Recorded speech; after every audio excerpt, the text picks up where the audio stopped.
trésor rempli de toutes nos vies est caché de la parole de Dieu. Rien n'est caché de la face de Dieu. La création entière, Dieu regarde tout le monde en travers de sa parole. Mais bien aimé dans le Seigneur, une introduction avant d'entrer, Dieu s'est donné lui-même. Dieu s'est donné lui-même. Pas un autre. Pour sauver l'humanité. Pour sauver toutes les nations. Parce qu'il a dit, il ne veut aucun périsse. Mais que tous viennent à la connaissance de la vérité. Il veut que le monde soit sauvé, les bien-aimés. Dieu s'est donné lui-même pour l'humanité, pour l'Église, pour ta famille. Dites avec moi, moi et ma maison, nous servirons l'Éternel. Encore l'Église. C'est une parole de foi. Parce que Dieu, il a tout accompli pour que ta maison soit de la joie. Vous savez, les diables n'aiment pas le mariage. C'est que j'encourage aux filles mariées. Dès le début, commencer à prier. Prier avant le mariage et continuer à prier après le mariage. Ça, c'est une préparation pour barrer l'entrée de l'adversaire. Déjà, il faut prier avant le mariage et ensuite du mariage, continuer à prier. Ne priez pas et puis après le mariage, on abandonne la prière. Non. Priez, mes bien-aimés, parce que nous avons un ennemi. Son objectif, c'est de casser ce que Dieu a fait. Il n'est pas d'accord que vous soyez dans la bénédiction, mes bien-aimés. La Bible nous dit, Dieu s'est donné lui-même. Oh, lorsque je dis Dieu s'est donné lui-même, en travers de qui Dieu s'est donné? En travers de son Fils, Jésus-Christ de Nazareth. Mais pour qui il s'est donné? C'est pour toi, c'est pour moi. Pour qui Jésus est venu? C'est pour nous sauver, mes bien-aimés. Pour qui Jésus est venu? C'est pour nous faire du bien. Amen. Amen. Dans cette introduction, nous voyons les gens. Écoutez bien. Les gens. Je n'ai pas dit les gens, parce qu'il y a le S. J'ai dit les gens lisent la Bible pour une variété de raisons. Vous allez trouver des Bibles dans les maisons. Vous allez trouver les Bibles dans les chambres, sur les lits. Vous allez trouver les Bibles à la cuisine. Mais en train de lire la Bible pour une raison, mais sans comprendre pour quelle raison nous lisons la parole de Dieu. Mais il y a une raison l'homme devait lire la parole de Dieu. Et beaucoup de gens ont la Bible. Certains la lisent pour obtenir de l'information concernant Dieu ou leurs propres personnes. D'autres la lisent pour trouver des faits concernant l'histoire et la manière de vivre une vie remplie de succès. Ils peuvent trouver toutes ces choses dans la Bible. Mais telles raisons ne sont pas la raison pour laquelle Dieu nous a donné la Bible. Dieu nous a donné la Bible pour une raison tout à fait spéciale. Chacun de nous a une Bible. La Bible, c'est la parole de Dieu. On a besoin de cette parole pour vivre. Où Jésus même, il est dit, l'homme ne vivra pas seulement de pain. L'âme de l'homme a besoin d'une nourriture. Une nourriture solide pour le tenir. L'homme a besoin de la parole de Dieu, la parole de la vie éternelle. L'homme a besoin de vivre une vie de paix, une vie de joie. L'homme a besoin de comprendre quelle est la volonté de Dieu envers lui. On le lise, mais sans comprendre pour quelle raison. Mais il y a une raison, parce qu'il y a une richesse cachée de la parole de Dieu. Et cette richesse nous appartient. Alléluia. C'est pas interdit d'acheter une Bible. Est-ce que c'est interdit? Tout le monde peut avoir une Bible. C'est pas me dire que j'ai déjà lu toute la Bible. Oh, tu peux lire toute la Bible, mais tu ne connais pas celui qui a écrit la Bible.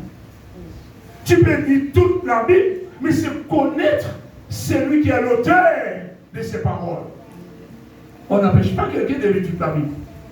On peut lire toute la Bible, mais sans jamais obéir à la voix du Seigneur. On passe à côté. Mais bien aimé, dans le Seigneur, pourquoi les hommes rejettent la parole de Dieu? Pourquoi les hommes ne veulent pas habiter dans cette parole ou chercher un trésor? Moi j'ai un trésor, je dois le trouver. Un trésor pour moi, un trésor pour toi, ça c'est personnel. Voilà la raison pour laquelle les hommes sont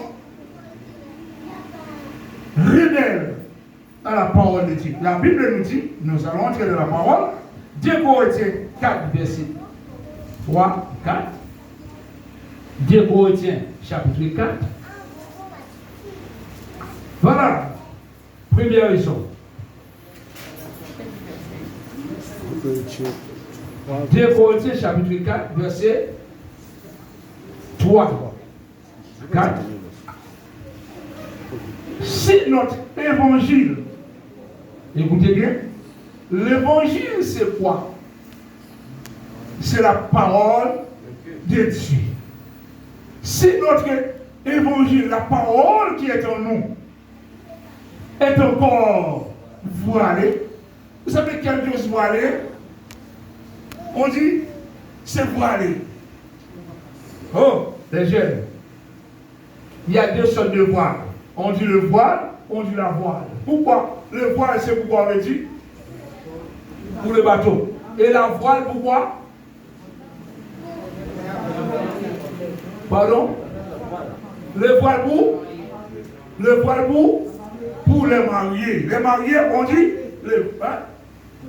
et la voile du bateau. Attention, là, la Bible nous dit, si notre évangile est encore voilé aux yeux des hommes, il est voilé pour ceux qui périssent. Ah, qui sont perdus.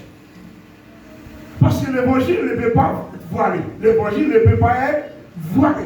C'est la parole puissante. C'est la parole divine. C'est la parole qui change l'esprit de l'homme. C'est la parole qui guérit les cœurs des hommes. L'évangile ne doit pas être voilé devant nos yeux, mes bien-aimés. Si à cause de ton comportement, à cause de ton caractère, à cause de ta parole, ton évangile, l'évangile qui est en toi est voilé, c'est parce que tu as besoin de récompense, une repentance.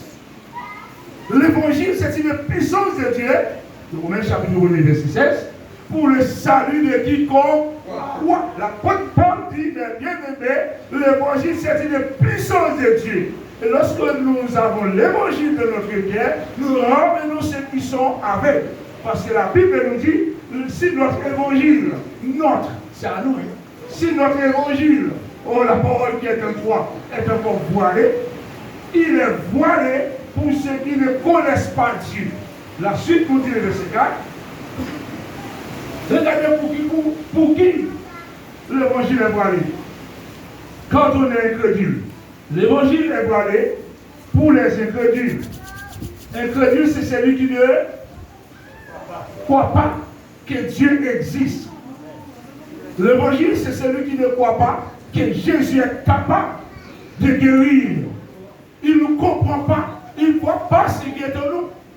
Si notre évangile est voilé, mais il y a quelqu'un qui est venu après nous. Il a mis l'esprit d'aveuglement en nous, mes bien-aimés. Regardez ce qui. Pour les incrédules, donc, le Dieu de ce siècle a aveuglé l'intelligence. Vous savez, qui a aveuglé l'intelligence de l'homme pour empêcher de servir le Seigneur? C'est le Dieu de ce siècle. Vous savez c'est qui? C'est le diable. Le petit dé. Ce n'est pas Dieu. C'est quand je regarde sur le portable, quand je regarde les bien me donner Dieu avec un petit Dieu, j'ai des problèmes. Ah non, toujours avec un God. Moi, toujours avec un God. Même nous servons un grand Dieu. Dieu, nous servons écrit avec un grand Dieu. Ça s'appelle Dieu majuscule. Nous, sur le portable, le diable se réjouit lorsqu'il regarde les chrétiens qui écrivent Dieu avec les petits D. Il y a tellement de dieux. Mais la Bible nous dit ce matin, c'est la parole qui est en nous. Elle voilée pour les incrédules. Donc, le Dieu de ce siècle a un homme qui avait des images comment? Même s'il a des yeux, il est comme ça. Parce qu'il ne comprend pas spirituellement. Premier endroit il a réglé, c'est l'intelligence de l'homme. Le diable, il ne veut pas que les hommes connaissent la vérité. Il ne veut pas que les hommes voient que Dieu est un Dieu tout-puissant. Le diable, il vient, il a mis devant nous une porte fermée, mes bien-aimés. Avec les récits. On a abandonné le Seigneur. On était à l'évangile. On a abandonné Dieu pour aller où? Parce que le diable nous a avait, mais il n'y a rien de le monde. Mais l'Éternel même, il a dit dans Ésaïe, ne descendez pas en Égypte sans me consulter. L'Égypte, c'est le monde. Je ne peux pas laisser l'Égypte pour retourner en Égypte. Pourquoi? Comment j'étais jamais en l'évangile? Problème ne peut pas faire abandonner le Seigneur. Difficulté. Espère en Dieu, même s'il y a la tempête. Espère en Dieu, même s'il y a la... Il ne m'a pas dit que tu ne vas pas rencontrer les tempêtes de ta vie. Il ne m'a pas dit que tu ne vas pas rencontrer des problèmes. Mais il a dit, espère en moi. Espère en moi. Même si la maison est tête en bas, il a dit, espère en moi. Même si la voiture penchait avec toi, il a dit, espère en moi. Même si tout le monde t'a abandonné, il t'a dit, espère en moi. Il ne m'a jamais dit, on ne va pas t'abandonner. Mais bien, on saisit la vérité. Alors saisis. Espère. Même si toi, les enfants sont tête en bas à la maison, les enfants n'obéissent pas. Les enfants ne comprennent pas les parents. Il a dit, espère en moi. Même si tu vois ton enfant est de la drogue, ne cassez pas la tête. Même si tu vois tes enfants de la cocaïne, ne faiblis pas de la prière. Il a dit, espère en moi. C'est fini, alléluia. Qu'est-ce que le monde nous donne? Rien. Le monde ne possède rien. Le monde m'a rien donné. Il ne peut rien enlever en moi. Alléluia. Si je suis comme ça, c'est Jésus qui m'a rendu comme ça. Oh, alléluia. Le diable a réglé l'intelligence de l'homme. C'est l'intelligence du cerveau. Où c'est toute l'intelligence de l'homme? Dis-moi. Dans le cerveau, il rend les hommes ténèbres. Avec Satan. Afin qu'il ne puisse pas briller la splendeur de l'évangile. Ouais, voilà pourquoi il a arrivé l'homme. Pour empêcher les hommes de voir comment l'évangile a brillé, la puissance de l'évangile, de la gloire de Christ qui est l'image. L'évangile qui est de nos mains, ça représente l'image de Dieu. Nous parlons l'évangile. C'est l'image de Dieu qui est là. Et par cette image, Dieu nous a créés à son image. Il a créé l'homme pour l'adorer. Il a créé l'homme pour le servir. Il a créé l'homme, mes bien-aimés, pour savoir que Dieu, il est le Dieu tout-puissant. Même si quelqu'un dit qu'il ne connaît pas Dieu, même si quelqu'un dit qu'il est athée, ça c'est son problème. Un jour, il va changer de langage. Quand la terre sera tremblée, il va changer de langage. Quand il sera sur le lit de mort, il va changer de langage. Vous avez jamais vu quelqu'un athée qui rejette Dieu? Et puis, toi chrétien, quand l'évangile est brillé en toi, et puis tu passes à l'hôpital dans le couloir, et puis tu vois la personne en train de souffrir. Ah, la souffrance n'est pas douce, non? La seule personne qui veut intervenir dans nos souffrances, c'est Jésus-Christ de Nazareth. Amen. Et puis, fais l'expérience. Il ne veut pas entendre parler de Dieu. Et puis, il est couché là, passé dans le couloir, et puis il fait un coup d'œil. Tu veux que je prie avec toi, tu ne vas jamais dire non. La souffrance fait les hommes descendre, savoir que Dieu dit tout genou fléchira devant moi. Amen. Dieu permet la souffrance, c'est pour faire les hommes fléchir les genoux. Mais quand on est en bonne santé, on fait, oh, comme notre défunt Xavier disait, arrêtez de faire. Quand on est en bonne santé, on fait des. Mais quand on est malade, un bon garde de corps. Vous connaissez garde de corps? Docteur ne peut pas guérir ce garde de corps. Vous savez d'où, mon frère? Jacques. Un bon garde de corps. Un beau garde de corps. Oui, c'est levé là. Maligne là, voilà, il a senti. Mouche, tout ça fait mouche, vous n'avez pas regardé. Puis si vous courez derrière, c'est là, ah, laissez-moi écouter l'homme de rien. Je me souviens, j'étais enfant. Je me suis rendu à l'hôpital, orthopédie, c'est ça? Orthopédie, c'est là où on met les gens accidentés. Oui. C'est ça? Orthopédie. Orthopédie. Heureusement que c'est là. Mais bien aimé, quand je rentre là, j'ai vu les jambes coupées. J'ai vu les gens qui ne peut pas guérir. On va couper ses jambes. La personne ne peut pas supporter son propre odeur de son corps. L'expression. Qu'est-ce que l'homme?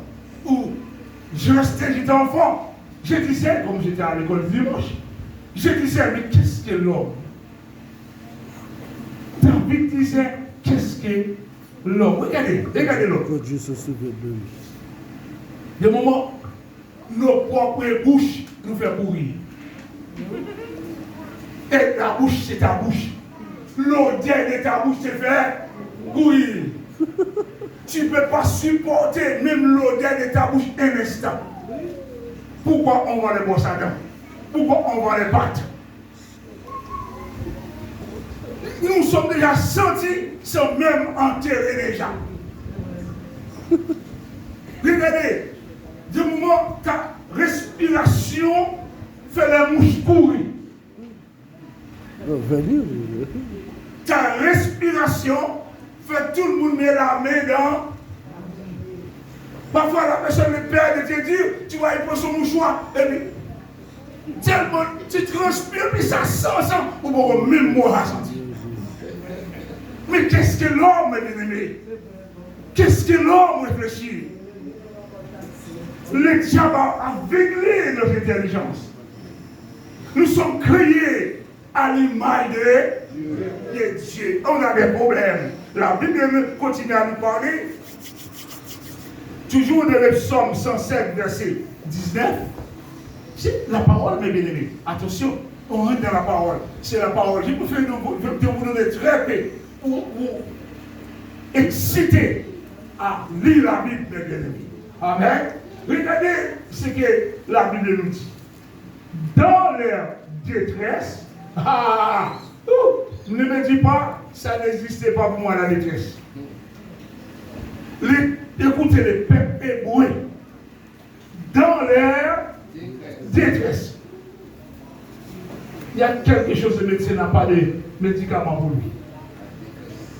La détresse, la peine.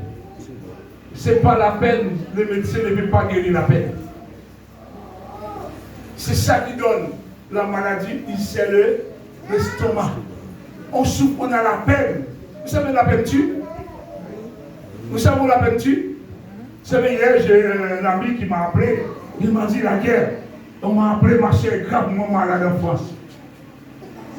Ma soeur est malade, je dois me rendre en France, mon fils m'a envoyé un billet pour moi. Il m'a dit, tu sais pourquoi ma soeur est gravement malade en France? Il avait 2 copines, 2 bonnes copines, mais les 2 bonnes copines avaient un frère.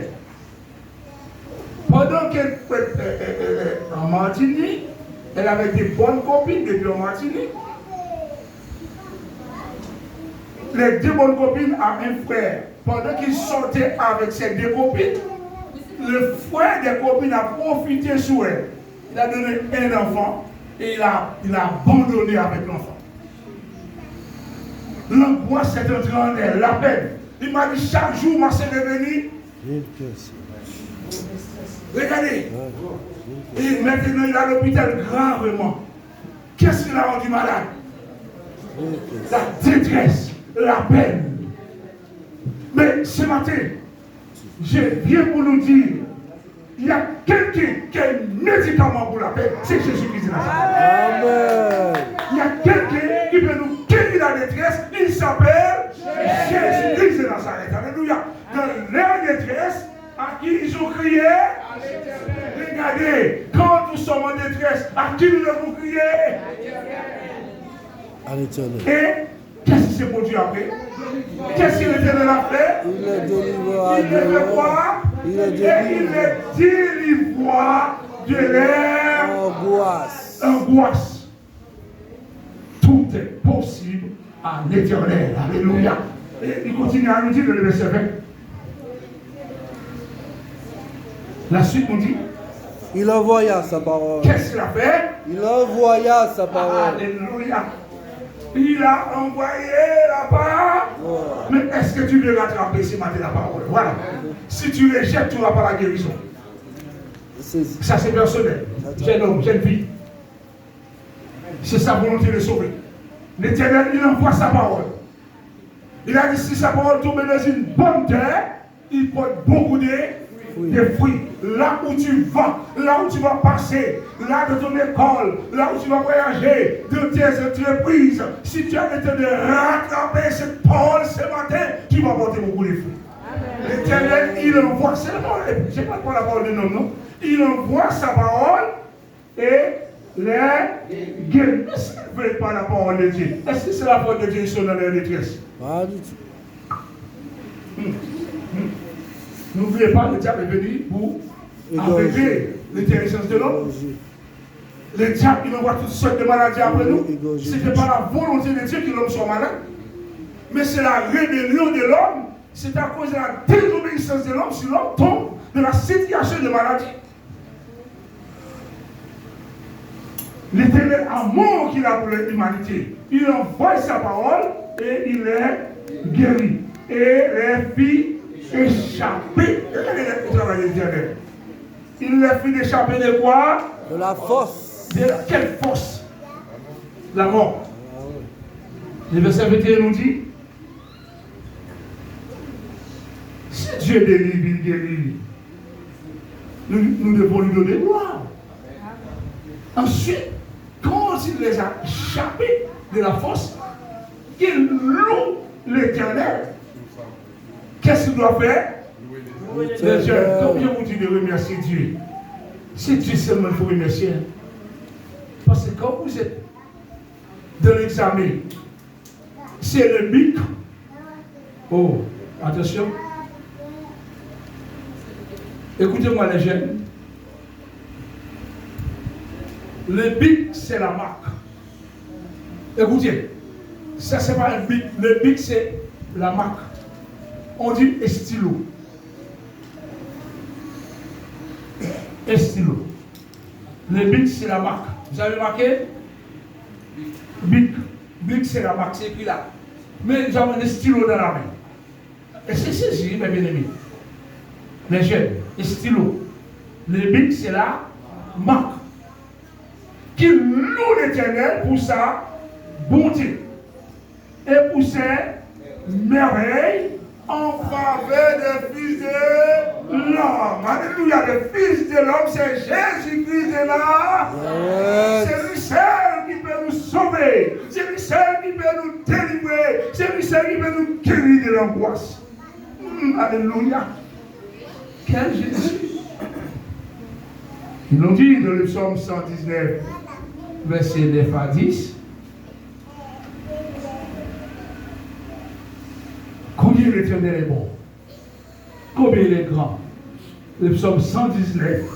Regardez les jeunes hommes, jeunes filles, jeunes hommes, regardez ça. Ça fait du bien.